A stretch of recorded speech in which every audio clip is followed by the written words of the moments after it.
Paz do Senhor, meus irmãos. Vamos ler Mateus capítulo 1.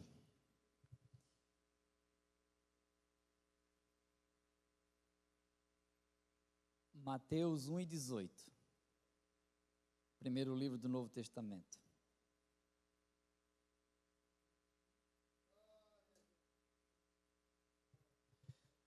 Mateus 1:18. Diz assim na minha Bíblia: ora, o nascimento de Jesus Cristo foi assim. Estando Maria, sua mãe, desposada com José, antes que se ajuntarem, achou-se ter concebido do Espírito Santo. Então, José, seu marido, como era justo, e a não queria infamar, intentou deixá-la secretamente.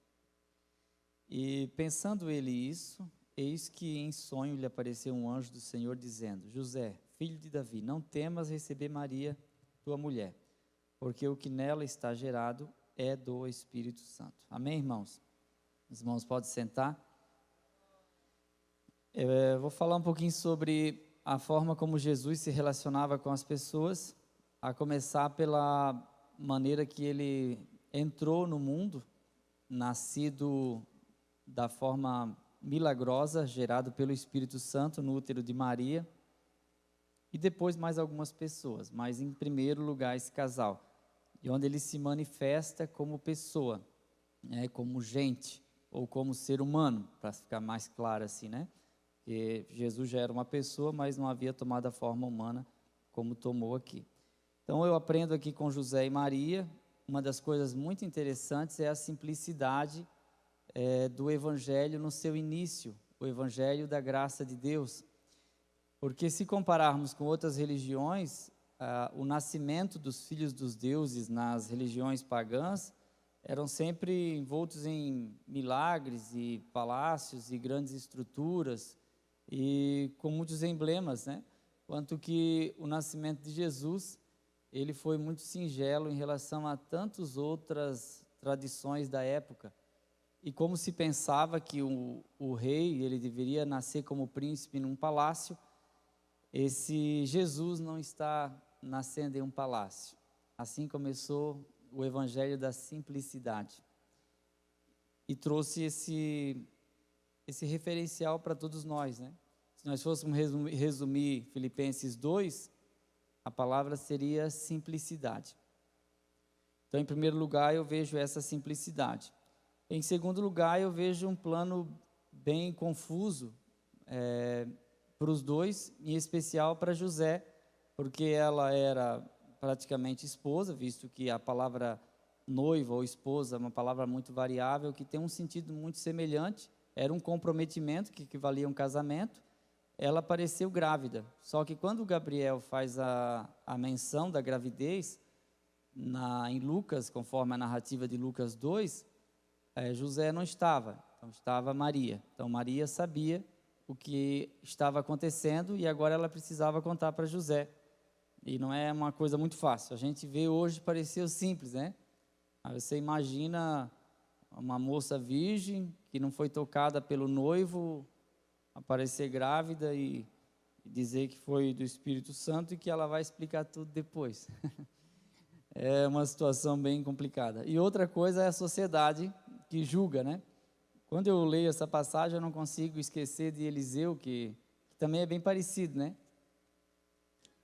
Se fosse aqui em Camboriú, ia dar uma falatória, porque a mulher tinha um marido já avançado em idade e não tinha filhos, e depois que Eliseu mudou para a casa dela lá, morando num quartinho, ela engravidou, né? E já ia dar problema se fosse por aqui. Mas é interessante que a gente lê esses personagens e a gente não duvida do caráter deles, né? Quando a gente lê sobre José, a gente não duvida do caráter dele. Então é interessante a gente pensar na ótica da época. Então o que se pensaria? Bom, essa menina, ela é uma pecadora e que ela não segue os preceitos da lei, então ela deve morrer, ela e o marido. Mas aí o que acontece? O plano de José era para fugir, ele ia fugir, né? Até eu comparei as versões aqui do capítulo 1 de Mateus, versículo 20, tem uma versão que diz, e pensando ele, né? É o Nilson que está ali, ou Toniel? É o Nilson, né? Acho que eu vi o Nilson. Ô Nilson, consegue colocar o texto para mim, Mateus 1 e 20, desculpa, Mateus 1 e 20? Pensando ele, eu creio que a versão que está ali é a corrigida. Essa versão, gostei, essa é a corrigida fiel. E pensando ele isso, é porque o plano de Deus para a vida deles era Jesus. Só que quando Jesus chega de uma forma não tradicional, digamos assim. E aí eles precisavam explicar uma porção de coisas. O pensamento dele, né? Eu vou fugir. É o que diz o 19, versículo 20. Pensando ele isso, um anjo apareceu em sonho. Graças a Deus pelo livramento, né?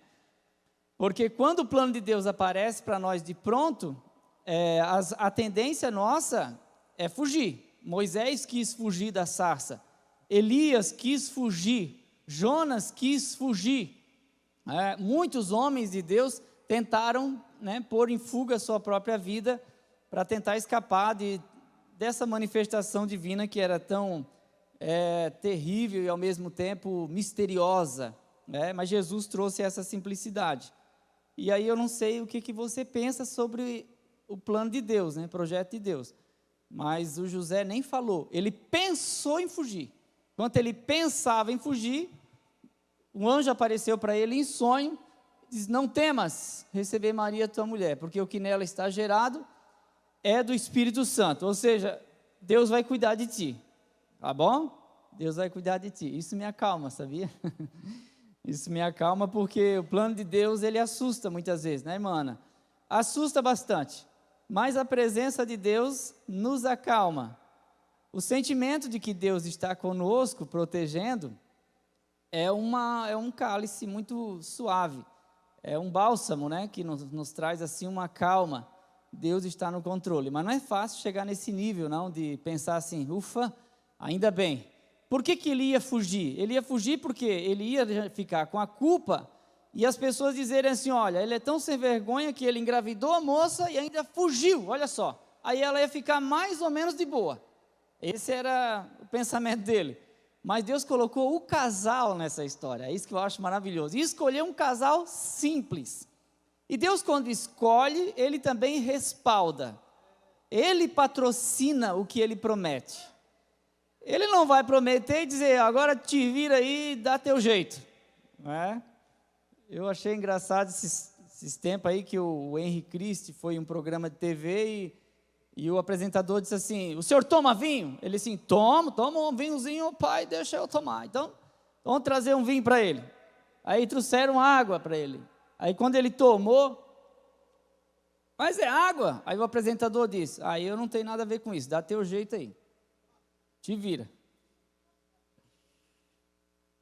Aí ele começa a explicar que é só quando tem um propósito, o que mais? O nosso Cristo é diferente, né? Pastor Daniel Pedroso, em Curitiba, disse que viu o Henry Cristo e os discípulos dele empurrando uma Kombi que não pegava. Jesus é o cavaleiro do cavalo branco, dá licença, ele é o rei dos reis e senhor dos senhores, longe de qualquer coisa. Um fato curioso é que não havia lugar para estalagem. Essa palavra estalagem ou hospedaria, ela é um pouco ampla, pode significar um local para, né, hospedar os viajantes, como pode ser uma ala da casa, um quarto, que era usado ali para hospedar, mas como a cidade estava cheia por causa do recenseamento, não havia lugar para eles. Então, a alternativa foi um lugar ou um estábulo. E depois de nascer, Jesus foi colocado em uma manjedoura, que é o coxo ali onde os animais comem. E uma coisa que a gente não presta atenção às vezes, é que Jesus nasce exatamente no lugar onde nascem os cordeiros, que são filhos da ovelha com o carneiro. Jesus é o Cordeiro de Deus, que tira o pecado do mundo, e desde o início já estava apontando para isso. Ele nasceu e foi colocado em uma manjedoura. Olha só que glorioso. Jesus nasceu em um estábulo e foi colocado em uma manjedoura. E isso nos dá mais uma conotação de simplicidade. O invólucro ou o papel de presente que Deus usou para dar de presente a nós, o maior de todos os presentes em benefício para a nossa vida, Ele enrolou em panos e colocou em uma manjedoura, e disse assim: você crê que Ele é o autor da vida? Você crê que nele habita corporalmente toda a plenitude da divindade? Você crê que Ele é o sol da justiça? Eis aí uma manjedoura. Porque Deus faz o extraordinário, para quê? Ele faz isso para confundir os sábios. desde o começo ele confunde os sábios. Tanto que a gente nunca vê Jesus sorrindo na Bíblia. Mas tem um versículo que diz que ele alegrou-se em espírito, e quando ele se alegrou, eu creio que ele sorriu. É um pensamento meu. E ele disse: graças te dou, Pai, que ocultasse essas coisas dos grandes e revelasse elas aos pequeninos.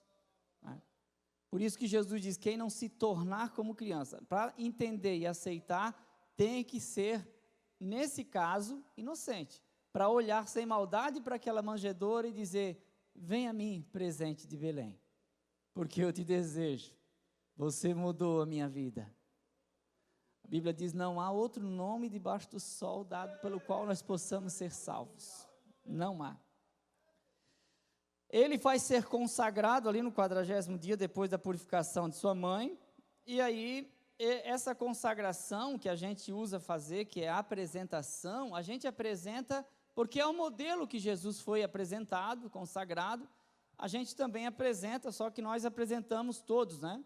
Eu fui apresentado nessa igreja, e as minhas 2 irmãs também foram apresentadas nessa igreja aqui. Só que se fôssemos olhar para a lei, a única pessoa que deveria ser consagrada ali seria o macho mais velho, ou seja, eu, que seria o mais velho dos homens, né? Seria o único que seria consagrado. As minhas irmãs não, e se viesse mais irmãos meus também não. Então Jesus ele foi consagrado porque ele era o mais velho, porque a lei dizia que o mais velho deveria ser consagrado, e essa consagração não era uma simples apresentação, era uma entrega. José e Maria trouxeram Jesus para entregá-lo. Eles trouxeram para entregá-lo, tanto que quando Ana faz o voto e ela leva Samuel, ela levou também um bezerro. Ela não precisava levar bezerro, ela levou porque ela era generosa. Por que ela não precisava levar o bezerro? Porque ela estava levando Samuel. Samuel era a oferta. Você está entendendo? Aí você entende por que José e Maria levam a oferta, para levar Jesus para casa. Você está entendendo? Porque era o resgate, que é a palavra redenção. É uma coisa muito linda e maravilhosa que acontece nessa história. E nessa consagração se entrega. É o que a gente vê, conforme Levítico 12:8. Coloca para mim lá, Nilson, Levítico 12:8, para a gente ler bem claro essa história. Porque eu já vi tanta gente dizendo que José e Maria eram riquíssimos, que deixaram uma herança para Jesus, uma empresa de marcenaria, que fazia mesa para os reis e tal. Eu sempre fico pensando nesse texto aí. Mas se em sua mão não houver recurso para um cordeiro, porque na consagração tinha que levar um cordeiro. Quem tinha mais dinheiro levava um touro, levavam 2 touros, levava mais animais. Mas não tem muito dinheiro, leva um cordeiro, tá? Não tem muito dinheiro. Então tomará 2 rolas ou 2 pombinhos, um para cada holocausto e outro para a propiciação do pecado. É mais ou menos, leva um touro. É pobre, leva um cordeiro. É pobrezinho, leva 2 rolinhas ou 2 pombinhos. Pronto, resolvido o problema. Ah, mas Jesus morava em Cafarnaum, na beira da praia. Eu sei que ele tinha uma casa lá, mas não é a mesma coisa que ter uma casa em Balneário Camboriú hoje. A gente pensa que é a mesma coisa, não é? A vida de José e Maria era simples, e lá em Marcos 6, se eu não me engano, versículo 3, diz que Jesus, o carpinteiro, se é 6:3 ou 6:13, Jesus, o carpinteiro, não fala nada de marcenaria, não fala nada dessas coisas. Jesus simples, a família desprovida de bens, eles dão de oferta o mínimo para poder levar Jesus para casa. Esse é o Jesus que nós conhecemos. Dá licença, ele zerou o calendário. Você olha no celular, hoje é 23. É por causa dele, tá? É do nascimento dele. É esse Jesus. É esse mesmo que você era para ser assassinado por causa das drogas, por causa de dívida que tinha, mas você encontrou ele. Está aqui. Agora não deve mais nada. É ele. É esse mesmo Jesus. Esse Jesus que você estava entregue à morte, mas na última hora a mão dele se estendeu para você. É o da manjedoura. Ele mesmo. Dessa oferta mínima que a lei exigia. É 6:3? É esse. Não é esse o carpinteiro? Aqui é o único versículo na Bíblia que chama Jesus de o carpinteiro. É esse o carpinteiro, filho de Maria, irmão de Tiago e de José. Ele é o carpinteiro. Então, aquela história que, né, a árvore que nasce torta, morre torta, não, é porque não passou na plana, porque o carpinteiro Ele está aí para endireitar nós. É que eu tenho umas manias, né? Mas ele ajeita também. Eu tenho uns vícios aí, ele liberta também. E ele nos ajuda em nossas fraquezas. É esse Jesus. A segunda pessoa, eu queria que o Nilson colocasse para mim ali João 1,45, como Jesus se relacionava com as pessoas, João 1,45. Eu coloquei uma versão de Bíblia aqui, mas eu coloquei, e não coloquei a sigla da Bíblia, ela é um pouco diferente. Mas Filipe achou Natanael e disse: havemos achado aquele de quem Moisés escreveu na lei e os profetas, Jesus de Nazaré, filho de José. Versículo seguinte, Nilson. Filipe foi procurar Natanael e disse, Filipe achou Natanael e disse, Natanael disse, pode vir alguma coisa boa de Nazaré? Eu já ouvi muita coisa parecida com isso aí no dia a dia, sabe?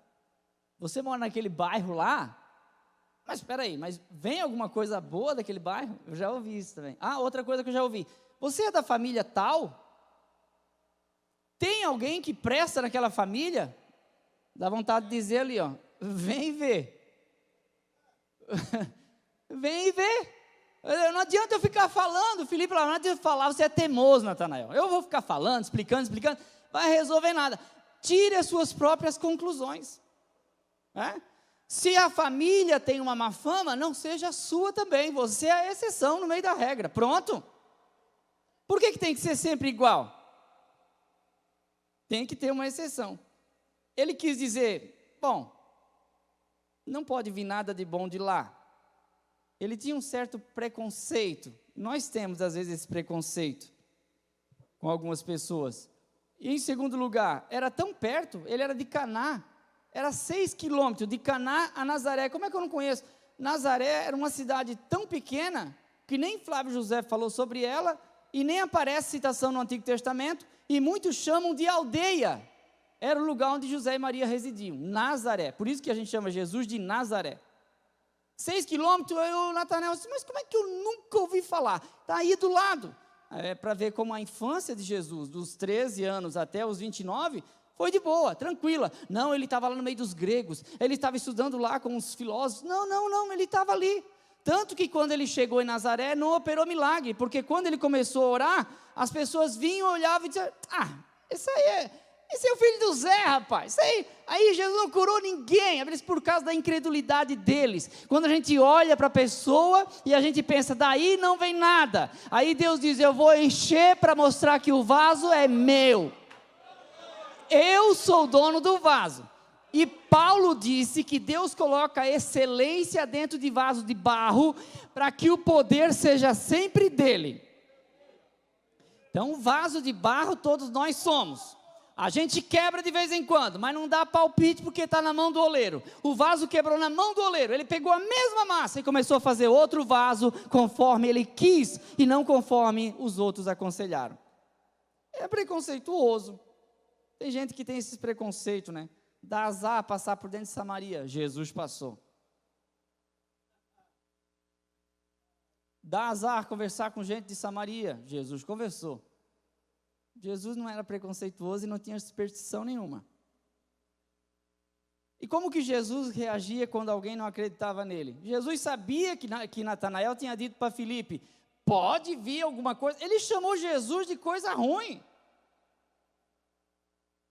Irmãos. Tipo Pedro assim, né? Pedro também deu umas broncas em Jesus. O único que eu vejo na Bíblia que claramente a Bíblia diz que ele repreendeu Jesus. Deu uma bronca em Jesus. Meu Deus. Coisa extraordinária. Como que Jesus reage em quem não acredita em quem não acredita nele? Ele diz assim, olha aí rapaz, um crente de verdade, um verdadeiro israelita em que não há dolo, não há engano, ele é íntegro. Meu Deus, como é que pode? Nós, quando alguém diz que a gente não vale nada, a gente diz assim, quem não vale nada é você. Mas lá do Caeté que tu veio, ninguém presta. Aí eu já vou procurar o bairro que você veio para dizer, pois de lá também não. Que a gente é gente. Mas Jesus não agia assim. Por isso que o tema da mensagem é como Jesus se relacionava com as pessoas. A nossa vontade é devolver a afronta, mas Jesus vai lá e joga ele lá em cima. Aí ele fica todo bobo. Ele ficou feliz. Eis aí um verdadeiro israelita. Significa que ele não era nominal. ele não era um jacozita, ele era israelita. Ou seja, ele descendia de Jacó, mas não era de Jacó a natureza, ele era israelita, promessa. Não era um mero religioso, ou um descendente físico apenas, mas Jesus está dizendo, eis aí um verdadeiro adorador, tu és um adorador de verdade. Por quê? Porque eu te conheço. É legal, né? Quando é Jesus que fala isso para nós, ó, eu te conheço. Às vezes eu vejo pessoas preocupadas porque as pessoas não o conhecem. Ó, ninguém me conhece, lembra de mim? Não lembro. Mas só que ser conhecido por Jesus é muito melhor ele olhar para nós e dizer assim, ó, esse aí é íntegro. Porque quem é fiel a Deus aqui no andar de baixo, nem sempre é aplaudido, mas não chegou em casa ainda. E muitas vezes quem é muito laureado e aplaudido, não é aplaudido na sua chegada na eternidade.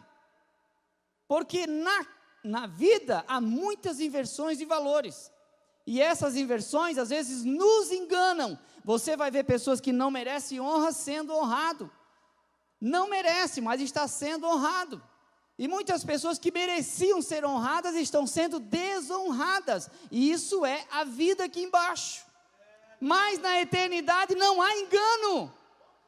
Diante de Jesus não há engano, Ele sabe quem é. A gente pode fingir aqui, pode enganar o pastor, pode enganar os irmãos, mas Deus não se engana. Ele sabe quem é, Ele sabe quem não é. As pessoas não acreditam em nós até que a gente prove alguma coisa. Isso é normal. Isso é normal. Eu fiz isso esses dias, vou confessar um pecado aqui. Trabalhar numa obra, chegou um pedreiro com um carro rebaixado, uma aparência meio estranha, e eu esperando ele, falei para o meu filho assim, rapaz do céu, gente, olha aí, Jesus amado, será que não vão mexer em nada, guarda as coisas? Eu pensando e falei para ele, eu disse, depois eu pedi perdão para Jesus e... um menino fiel, tão fiel, que o pastor estava orando para mandar alguém para trabalhar certinho para ele. Aí o pastor, acho que estava na frente da obra, não tinha ninguém para trabalhar, estava uma confusão, mandou a empreiteira embora, não tinha ninguém para continuar o serviço, ele apareceu procurando emprego, a empreiteira falou, não, tu não quero, porque a aparência dele não é muito boa assim, né? Aí, tu não quero. Aí o pastor foi no carro, quando ia abrir a porta, olhou para ele e Deus falou assim, chama ele para trabalhar contigo. Aí o pastor disse, e agora? Pastor, meu amigo, pastor Paulo Faquete. Ele foi lá, ô moço, não quer trabalhar comigo não? Ele levantou as duas mãos para o céu e disse, eu estava orando, disse, Deus, dá um trampo para mim, Deus. O pastor disse, é aqui mesmo. E já está meses lá trabalhando, trabalhador, fiel, só o único problema, não deixa eu dormir meio-dia, porque trabalha no horário de almoço e eu tenho que dormir, ele não para de trabalhar. Mas é muito trabalhador, porque a aparência engana. E a gente se engana também. As pessoas não acreditam em nós até que a gente prove algo. Mas esse não é o objetivo, mostrar nós mesmos para as pessoas. É isso que a gente tem que entender. Por mais que é bom as pessoas nos reconhecerem, mas o objetivo do Evangelho não é esse. O objetivo é claro, é mostrar Jesus. Se as pessoas nos honrarem, passarem a acreditar em nós, tudo bem. Mas é o que Paulo diz, às vezes honrado, às vezes desonrado, às vezes como morrendo, eis que vivendo. Essa é a nossa vida, mas nem sempre a gente vai ter aplauso. Então o objetivo não é esse. Porque quando o diabo disse para Jesus, se tu és o Filho de Deus, joga-te daqui abaixo, o diabo está dizendo, prova quem você é. Você não precisa provar, você precisa ser, e as pessoas vão olhar e vão ver que você tem, o que você é. E no mais, a gente aponta para Jesus, se não tivermos honra, que a honra seja sempre dele, glórias para ele, amém.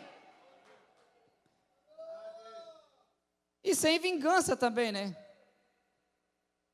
Porque às vezes a gente lembra das pessoas que não acreditaram em nós, mas também, irmão, vão acreditar como se a gente não dava razões para isso. A vida passou, o tempo passou, e a gente provou o nosso caráter, amém. Amém, mas não é fácil. Chega uma pessoa de fora aqui na igreja, até confiar na pessoa, todo mundo, demora. Ainda mais essa igreja que vem muitas e muita gente, a gente fica meio desconfiado, não fica?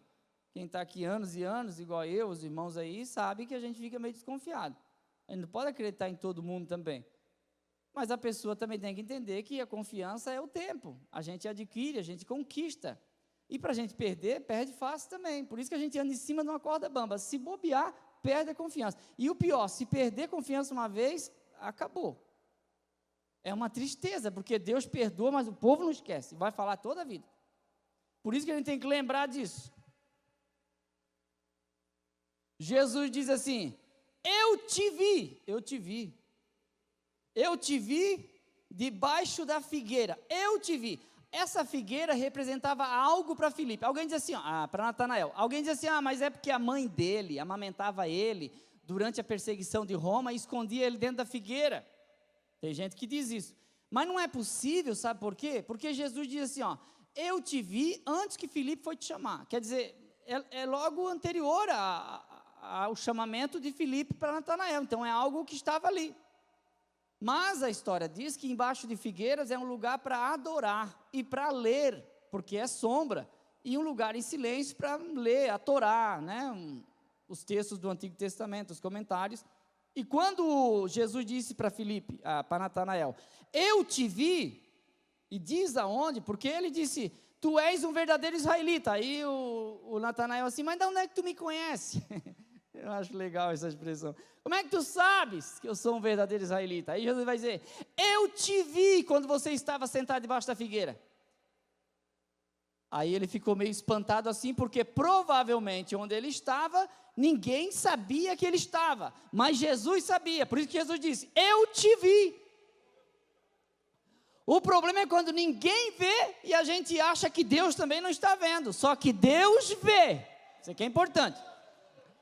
Às vezes você sofre, sei lá, uma perseguição, alguém te atrapalhando, é comum isso, né? E você pensa assim, e agora? Será que Deus vai julgar a minha causa? Deus viu, e depende da nossa ação, Deus vai entrar em cena para agir, dependendo do que a gente fizer, a gente vai acabar esculhambando mais ainda, então é melhor, algumas coisas é melhor nem se meter, deixa com Deus. Dá agonia? Dá. Eu sou ansioso, então para mim dá. Dá vontade de falar? Mas lógico. Dá vontade de ir? Dá, na casa da pessoa. Que isso, rapaz? Fazer uma coisa dessa? Mas resista. Porque Deus viu. Deus viu. E a gente às vezes quer uma resposta imediata e a nossa oração vai ficando quente, acalorada, e a gente não percebe, já está orando por vingança, e às vezes o que Deus quer não é vingar a nossa dor, é tornar essa pessoa nosso amigo. Porque o propósito da oração não é afastar pessoas, é unir as pessoas. Nós não temos vários deuses, nós temos um só Deus e Pai de todos, é o que a Bíblia diz. Por que a gente compete? Por que a gente briga? Deus nos vê. Jesus está falando de algo que ninguém viu, por isso que ele entendeu que Jesus sabia de coisas, não, realmente tu é profeta. Porque uma coisa é reputação, outra coisa é caráter. E a melhor definição de caráter que eu ouvi até hoje é a seguinte: caráter é aquilo que você é quando ninguém está vendo. Isso é caráter. Porque quando você sabe que tem uma câmera, que tem alguém te olhando, você está no meio do público, você não é 100%, você muda algumas coisas, porque sabe, pessoal, você está aqui limpando aqui de boa, mas alguém diz, tem câmera lá, tem câmera ali, tem mais uma câmera lá, fora as câmeras que estão filmando o culto, a gente já muda. Chega no estabelecimento, encontrou uma câmera, já muda, né? Eu me lembro que eu fui testar o óculos e a moça me deu várias armações para eu ver, escolher uma, e ela deixou tudo em cima da mesa e foi lá para trás falar com uma pessoa lá, com o homem que fazia os óculos lá. Aí eu pensei assim comigo, olha só, confiança, né? Eu poderia colocar 2 armações no bolso, ela não ia ver, eu pensando comigo, se fosse uma pessoa maldosa. Aí eu olhei, tinha uma câmera ali, outra lá, eu disse, não, ninguém vai pegar. Ela já sabe que ninguém vai pegar. Está entendendo? E caráter é quando ninguém vê. E reputação é o que as pessoas falam. Então, a reputação é igual nota de 100. As pessoas passam de mão em mão, caem no chão, o pessoal pisa em cima, mas continua valendo 100. Porque lá dentro dela tem um valor, que é caráter. Mas a reputação foi manchada, está suja, mas o caráter está lá, R$100. Passa 10 anos, claro que a inflação vai pegar um pouco desse valor, mas a nota é a mesma, R$100, ela ainda vale. Assim é o nosso caráter. Mas a gente se preocupa muito com a reputação, o que dizem de mim? E a gente se preocupa pouco com o caráter, quem eu sou? Porque a adoração é diferente de louvor. Porque louvor é fruto dos lábios, é daqui para lá. E adoração é daqui para cá. Então, louvar é o que a gente faz. E adorar é o que a gente é. Adorar é o que a gente é ser. Porque adoração é representatividade. E louvor é aquilo que a gente canta, aquilo que a gente fala, é o glória, é o aleluia. E o que molda e muda é o nosso interior, que é a nossa adoração. Um verdadeiro israelita que não há engano. Ou seja, a reputação era boa porque o caráter era bom, e Jesus só trouxe à tona. Porque Jesus disse que uma cidade edificada sobre o monte, ela não pode ser escondida. Se você tem caráter, vai brilhar a sua reputação. Mas isso não impede de ser mal falado também. Só que é muito interessante, a pessoa que tem um bom caráter pode ser mal falado. O povo fala, uma semana, 15 dias, um mês, 2 meses, continua normal. Dá 3 meses, o pessoal vai diminuindo, vai cansando, ele está lá, igual um cerne. Falaram, reclamaram, murmuraram, falaram, mas o caráter está ali, parece que poliu ainda, ficou até mais brilhoso. E aí você continuou. Por isso que a gente deve permanecer depois de um vendaval de calúnia, porque senão a gente não aguenta. Dá vontade de fugir igual José? Dá vontade de fugir, mas a gente persevera. E para perseverar, irmão, só a graça de Deus e a misericórdia. E a graça de Deus está aqui essa noite para restaurar seu coração machucado. Você tem caráter, você trabalhou, você lutou, você fez alguma coisa importante. O homem pode não dar o valor que você acha que merece, mas não espere essa atitude, continue fazendo aquilo que Deus te chamou para fazer. Porque mais cedo ou mais tarde a honra vai aparecer e vai brilhar. Glória a Deus, vai brilhar. Eu te vi, caráter e reputação. Como que Jesus agia com as pessoas? Ô Nilson, coloca para mim Marcos 7:32. A hora está passando. Marcos 7:32. E trouxeram-lhe um surdo que falava dificilmente, e rogaram-lhe que pusesse a mão sobre ele. Versículo seguinte. E tirando-o à parte de entre a multidão às vezes atrapalha, tá? Pôs-lhe os dedos nos ouvidos, e cuspindo-lhe, tocou-lhe na língua. Esse versículo aqui talvez você não tenha prestado atenção nele, mas não é o do tanque de Siloé, esse é outro. Jesus, ele agiu diferente aqui, né? Esquisito, lógico, mas uma coisa que eu aprendo é que ele nunca faz igualzinho. Primeira coisa, ele tirou do meio da multidão, é igual a filha de Jairo, estava as carpideiras chorando, meu Deus, Jesus disse, sai todo mundo, fica só eu e ela, e a menina ressuscitou. Às vezes a gente fica muito no meio da multidão. Eu me lembro quando fui fazer a habilitação, eu fiquei no meio do grupinho de alunos que tinham medo, aí um dizia assim, esse delegado é bravo. Rodou a minha prima semana passada, ele mandou ir à frente, ela foi e rodou, e ele é nervoso, ele é bravo, e eu tinha feito os testes, tinha passado em toda a aula prática ali na autoescola. Quando chegou lá no Detran, rodei. 3 semanas para fazer de novo. Chegou na 3ª semana, disse, marquei teu teste de novo, dia tal. Eu orei, cheguei lá, fiquei lá num canto sozinho orando, fui lá fazer o teste, passei, pronto. Acabou. E os outros continuaram lá. Tinha gente que rodou 5 vezes, está lá no meio dizendo, eu não vou passar de novo, não vai dar, é muito difícil, é muito complicado. Sai de perto de gente pessimista, que até a tua saúde vai melhorar. Não vai dar, o Brasil vai quebrar, vai falir, nós vamos morrer, vai ter perseguição. Pelo amor de Deus, eu e minha casa serviremos ao Senhor, estando aqui ou não estando, Deus proverá. Eu quero ser livre. E eu já estou parando de ver muita notícia. Já disse para a Kátia, não quero mais ver notícia. Tem uma outra notícia aqui que eu estou lendo com a minha filha toda noite.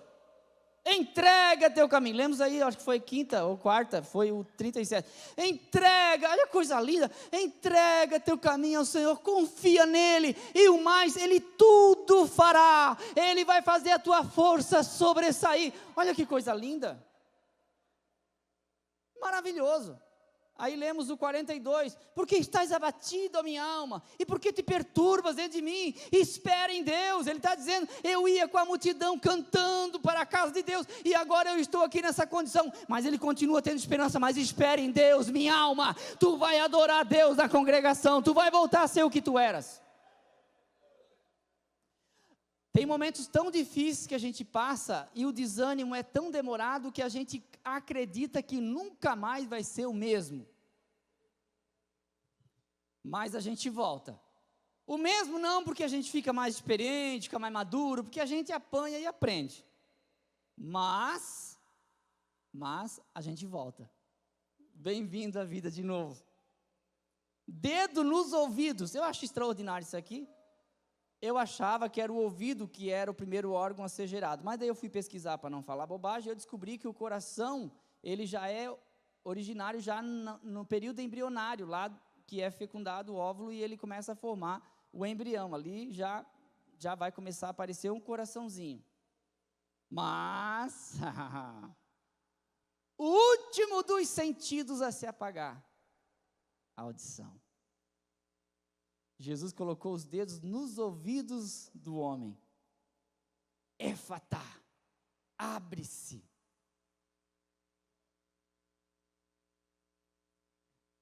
Eu estava lá na avó da Kátia semana passada, ela está sempre com história, né? Então, com a espinha aqui, ela me chama de Léo, né? Léo pega a cera do ouvido e coloca na espinha. Ela ensina essas coisas. E eu descobri que a cera de ouvido combate as bactérias, por isso que você quase não tem dor de ouvido. Se não fosse a cera, nós não ia conseguir escutar, e as bactérias iam realmente acabar com nossos tímpanos. Mas a cera está ali, firme e forte, protegendo. Ninguém gosta de falar, mas ela está lá, né? Firme e forte, protegendo. Você não percebe, não está consciente, mas ela está lá. É igual o sal. O sal só aparece quando ele está em demasia. Alguém reclama, tem muito sal. Mas quando não tem muito, ninguém elogia o sal. A comida está boa. Mas o sal está dizendo, tá aí eu. Não, dá licença, a comida está boa. E o sal não aparece, você põe, ele some. Se você olhar e ver o sal, a comida não presta, o sal tem que desaparecer. Por isso que Jesus diz, vocês são o sal. Eu acho que é por causa disso. O louvor e a glória é dele, a gente desaparece, a gente faz a diferença temperando o mundo, mas é o Senhor que faz através de nós. Vós sois o sal da terra. Jesus cuspiu e tocou na língua, ele foi aonde era o problema é que às vezes não quer que toque no pecado de estimação, porque afinal é o meu pecado de estimação, aí a gente condena o pecado dos outros, porque é diferente do nosso, mas nós também temos aquele que a gente sabe que tem que evitar, mas de vez em quando a gente tropeça nele, às vezes fala mal, meu Deus, a hora foi, Jesus cuspiu na língua do homem praticamente, exatamente onde era o problema, não fez nada como eles queriam, né? Porque eles trouxeram esse homem para Jesus impor as mãos. Jesus não impôs as mãos. Jesus colocou o dedo nos ouvidos, cuspiu no dedo e colocou na língua do homem. Ele nunca faz igual. Eu queria assim um chamado divino assim, no quarto, aí o vento abre a janela, entra um anjo. Não vai ser assim sempre.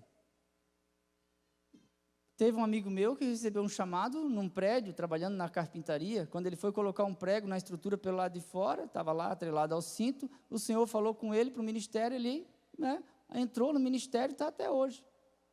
Visse algum anjo? Não, Deus falou comigo. Falou comigo, a irmã está lá amassando pão, hoje quase ninguém amassa pão, né, vai na padaria comprar, mas antigamente era assim, né, ainda tem irmãs que fazem pão, mas a maioria vai na padaria, e bate, amassa, e aquilo dá uma trabalheira. E naquela ocasião Deus fala. Antigamente uma outra coisa que a gente fazia, escolher feijão. Hoje a gente já quase não escolhe mais. A minha esposa tirou do pacote, você não vai escolher? Não, escolher quando a gente malha em casa. Manda direto para a panela aí. Não escolhe nada. Se boiar, joga fora. Marcos 8:23, Nilson, por favor. Aí eu encerro mesmo, tá? Tomando o cego pela mão, levou para fora da aldeia, cuspindo-lhe nos olhos, impondo-lhe as mãos. Aqui é outro cego. Tomando o cego pela mão, levou para fora da aldeia, tirou do meio da multidão de novo, cuspindo-lhe nos olhos, impondo-lhe as mãos, perguntou. Eu acho engraçado isso aqui. Porque o homem já não enxergava. Jesus cuspiu nos olhos dele. E aí perguntou, você vê alguma coisa? Não é engraçado? Quer ver o versículo seguinte? Levantando ele os olhos, disse, eu vejo homens, mas eu vejo como árvores que andam. Alguém viu uma árvore andar? Então assim, eu acho extraordinária essa história, porque ele está enxergando pessoas como se fossem coisas. E pessoas são pessoas, e coisas são coisas. É uma outra inversão de valor que existe. Ele não estava totalmente curado, por isso que ele enxergava os homens como árvores que andavam, estava embaçada a visão. A gente tem que valorizar as pessoas, amar as pessoas e usar as coisas. E não amar as coisas e usar as pessoas. Tipo assim, você é meu amigo, enquanto eu tiver alguma coisa que você tem que eu quero. Quando você não estiver mais na condição de me dar o que eu quero, você não é mais meu amigo. Isso é usar as pessoas como se fossem coisas. Você é só uma coisa. Está entendendo? E você é um amigo que me empresta dinheiro. Então você é uma coisa, você é um banco. Mas quando esse amigo disser não te empresto mais, não vai lembrar das vezes que emprestou e não vai reconhecer. Vai dizer, pão duro, não me empresta mais. Pois agora também não gosto mais de ti. As pessoas não vão valorizar o tempo em que foi ajudado, porque está enxergando isso. E aí a gente traz para o dia a dia, tem a panela de pressão que você não empresta, o serrote, os seus tupperware que você guarda, está lá na cristaleira e você não dá para ninguém. Ou então faça igual uma amiga nossa faz, a irmã Nadir. Ela lava todos os potes de margarina, e cada vez que ela vai dar alguma coisa para as pessoas levarem, ela dá no pote de margarina. Se não voltar, pelo menos eu não me incomodo. E vai lá, compra um pote bonito, com aquela tampinha emborrachada, e fica orando, Senhor, faz ela trazer de volta. Não precisa mais. Pote de margarina, vai embora. Porque são coisas. E às vezes a gente briga com pessoas por causa de coisas. E a gente perde a paz por causa de coisas. A gente não abre mão, a gente não quer perder a razão. A gente quer ser o último a falar e quer ter sempre a última palavra. Agora, aqui na família, o Eliel vai dar a palavra dele sobre a mãe dele e o pai dele. Eu não quero dar a última palavra. Eu quero saber o que todo mundo pensa, para evitar, porque se der tudo certinho, ninguém vai me aplaudir. E se der tudo errado, a culpa é minha. E às vezes a gente é precipitado no falar. Por isso que a audição é a última dos sentidos, o último sentido a se apagarem. E aí a Bíblia diz, o homem tem que ser pronto para ouvir e tardio para falar. Deixa, depois você fala. E às vezes você nem falar vai precisar, é só ouvir. E hoje nós estamos aqui para ouvir. Por isso que a Bíblia diz, quem tem ouvidos ouça o que o Espírito diz à igreja. Quando Jesus curou a audição daquele homem, Efatá, abre-se, Jesus está dizendo, ouça e agora viva mais. Glória a Deus. Jesus pôs as mãos sobre os olhos do homem mais uma vez, e a sua visão foi completamente restaurada. Aí ele passou a ver tudo com nitidez. Aí eu coloquei aqui, 2 estágios. Às vezes temos uma visão distorcida das coisas, mas é o primeiro estágio. Às vezes, a gente recebe uma bênção, mas ela veio só uma parte. E aí demora meses para vir a outra parte. Aí a gente fica pensando, será que Deus vai abandonar eu agora nessa situação? Não pode. Jesus faz alguma coisa.